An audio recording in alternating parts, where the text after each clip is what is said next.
जय जगन्नाथ दर्शक बंधु आपण को पंडा ऑफिशियल चैनल को स्वागत।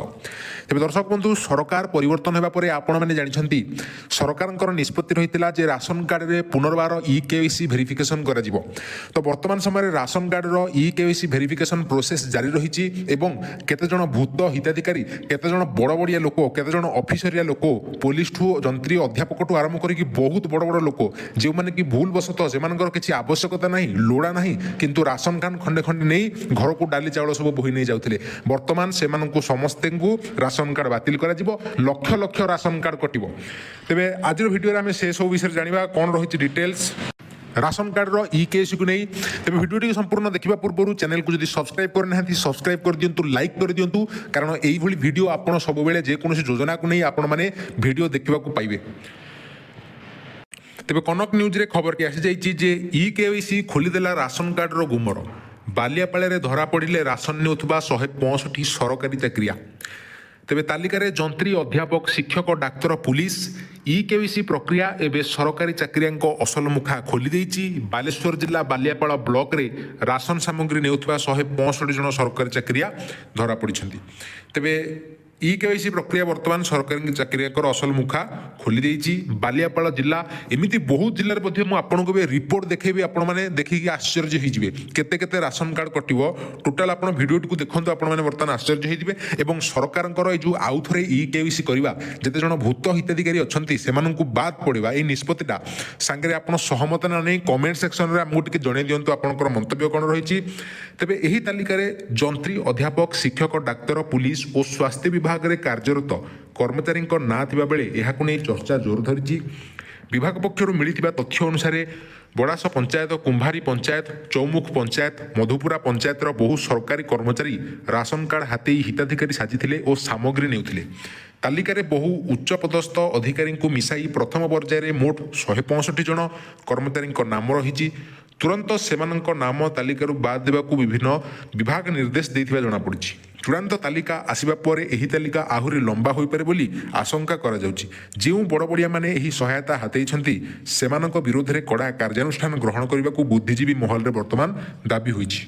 सेहीपरि संवाद पेपर रे आसिथिबा खबर उपर मध्ये आपण माने टिके नजर पकांतु। e-KYC खोलुची राशन केलेंकारी गुमर कटक रे कटिबो 10,700 ration card 10,700 ration card Cuttack जिले में वर्तमान कटिजिबो। कहार स्वामी तो कहार पुओ झियो सरकारी चाकरिया किंतु सेमानंक नारे आसुची राशन। डाक्तर अध्यापक police sub inspector traffic police auditor शिक्षक राजस्व निरीक्षक कनिष्ठ किराणी नाम प्रति मास राशन उठुची। तेबे बहुत कटक रे 10,700 कटिबाकू जाउची। तेबे ह्यूमन रिसोर्स मैनेजमेंट सिस्टम रो एभली तथ्य सामना को आसीची। कटक रे एभली 10,700 परिवार सदस्य बेआईन भाव राशन पाउथुवा बेले सेमाने एबे तालिकारु बाद पड़िबाकू जाउछन्ति। जो सरकारी कर्मचारी राशन उठाउछन्ति तार तालिका ब्लॉक अनुसार सबू बीडीओ और ब्लॉक जोगाण अधिकारी को पठा जाइछि। तालिकार राशन कार्डधारी नाम सेमानंकर किए केउ विभाग रे केउ पदवी रे चाकरी करूछन्ति तो सेमानंकर सब डिटेल्स छड़ा जाइछि। तो सेमानंक संपर्क रे अर्थात पुओ झियो स्वामी बा निजे कार्डधारी से सबुर तथ्य सरकारंक पक्षरु प्रति जिला जोगाण अधिकारी को दिया जिबा परे एहार तालिका प्रति ब्लॉक को पठा जाइछि। कुहा जाइछि जे तालिका अनुसार तदंत करी तार रिपोर्ट और केबेठारु सरकारी चाकरी रे अछंती तार तथ्य दाखल करबाकू निर्देश मध्ये दिया जाइछि।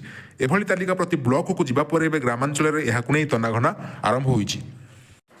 अन्यपटे एभली बेआईन भावे कार्ड हाथी थिबा व्यक्तिंक विरोध रे कि प्रकार कार्यानुष्ठान ग्रहण कराजिबो ताहा एजाए सरकारी भावे स्पष्ट होई नाही किंतु सरकारी चाकरी करी राशन कार्ड रे राशन उठाइथिले दृढ़ कार्यानुष्ठान सह तांकठारु अर्थ भरणा कराजिबो बोली कुहा जाउछि।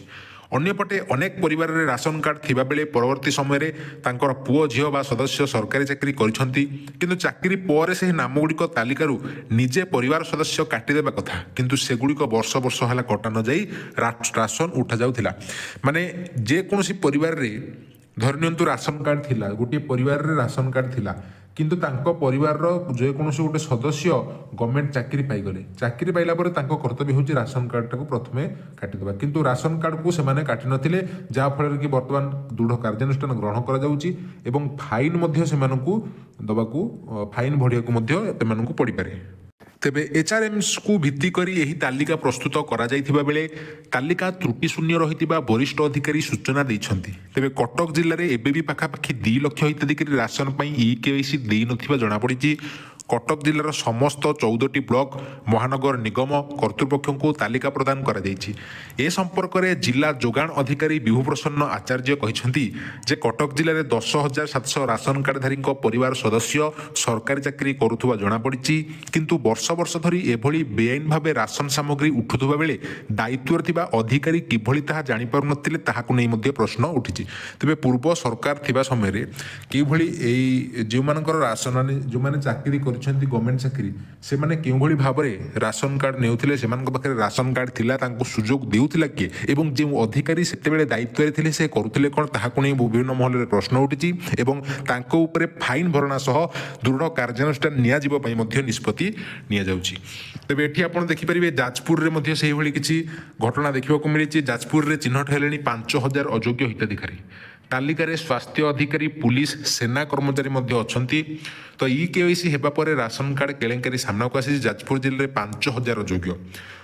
ତ ସେହିପରି ଏହି ଯୋଜନାକୁ ଅଯୋଗ୍ୟ ହିତାଧିକାରୀ ଲୁଟି ନେଉଛନ୍ତି। ସୂଚନା ଅନୁଯାୟୀ ଯାଜପୁର ଜିଲ୍ଲାରେ ବର୍ତ୍ତମାନ 5,532 ଜଣ ଅଯୋଗ୍ୟ ହିତାଧିକାରୀଙ୍କ ପରିବାର ରାସନ ନେଉଥିବା ଜଣାପଡ଼ିଛି। ଏହି ଅଯୋଗ୍ୟ ହିତାଧିକାରୀଙ୍କ ପରିବାରରୁ ପ୍ରତ୍ୟକ୍ଷ ଓ ପରୋକ୍ଷରେ ସରକାରଙ୍କ ଠାରୁ ଦରମା ନେଉଛନ୍ତି। ସେମାନେ ସେ ଦରମା ବି ନେଉଛନ୍ତି, ରାସନ ବି ନେଉଛନ୍ତି। ତେବେ ଏଥିରେ ଅଧ୍ୟାପକ, ଡାକ୍ତର, medical officer, nursing officer, PO, school ଶିକ୍ଷକ, ସେନା ଓ ପୁଲିସ କର୍ମଚାରୀଙ୍କ ସମେତ ବିଭିନ୍ନ ବିଭାଗର ସରକାରୀ କର୍ମଚାରୀଙ୍କ ପରିବାର ଚିହ୍ନଟ ହୋଇଛନ୍ତି। ତଥ୍ୟ ଅନୁସାରେ ବଡ଼ଚଣା ବ୍ଲକରେ 525 ଜଣ, ବିଝାରପୁରରେ 471, ବରୀରେ 521, ଦଶରଥପୁରର 565, ଯାଜପୁର 503, ଦାନଗଦୀରେ 417, ଧର୍ମଶାଳାରେ 672, ଯାଜପୁର ପୌରପାଳିକାରେ 159, କୁରେଇରେ 382, ରସୁଲପୁରରେ 667, ସୁକିନ୍ଦାରେ 581, ବ୍ୟାସନଗର ପୌରପାଳିକାରେ 59 ଜଣ ଅଯୋଗ୍ୟ ହିତାଧିକାରୀ ଚିହ୍ନଟ ହୋଇଛନ୍ତି।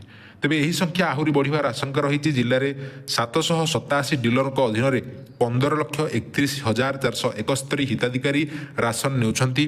ଆଜି ସୁଦ୍ଧା 13,55,532 ଜଣ EKYC କରିଛନ୍ତି।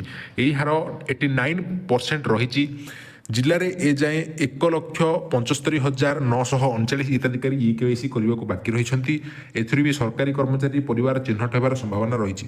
ବଡ଼ଚଣାରେ 20,260, ବରୀରେ 19,124, ବିଞ୍ଝାରପୁରରେ 15,569, ଦାନଗଦୀରେ 13,550, ଧର୍ମଶାଳାରେ 21,047, ଯାଜପୁରରେ 14,000। ତ ଏଇଭଳି ରିପୋର୍ଟ ଆପଣ ଦେଖିପାରୁଥିବେ। ବହୁତ ବଡ଼ ବଡ଼ ହିତାଧିକାରୀ ରହିଛନ୍ତି ଯେଉଁମାନେ କି ପ୍ରକୃତରେ ହିତାଧିକାରୀ ଯୋଗ୍ୟ ନୁହଁ କିନ୍ତୁ ରାସନ କାର୍ଡ ନେଉଛନ୍ତି, ବେଆଇନ ଭାବରେ କାରବାର କରୁଛନ୍ତି। ସେମାନଙ୍କ ଉପରେ ସରକାର କାର୍ଯ୍ୟାନୁଷ୍ଠାନ ଗ୍ରହଣ କରିବେ, ଯାହାକି ଏହି ସମ୍ପୂର୍ଣ୍ଣ ଖବରରୁ ଦେଖିବାକୁ ମିଳିତ। ଦର୍ଶକ ବନ୍ଧୁ, ଚ୍ୟାନେଲକୁ ସବସ୍କ୍ରାଇବ କରନ୍ତୁ, ଲାଇକ୍ କରନ୍ତୁ। ଏଇଭଳି ଖବର ଆପଣମାନେ ଦେଖିବାକୁ ପାଇପାରିବେ। ଜୟ ଜଗନ୍ନାଥ।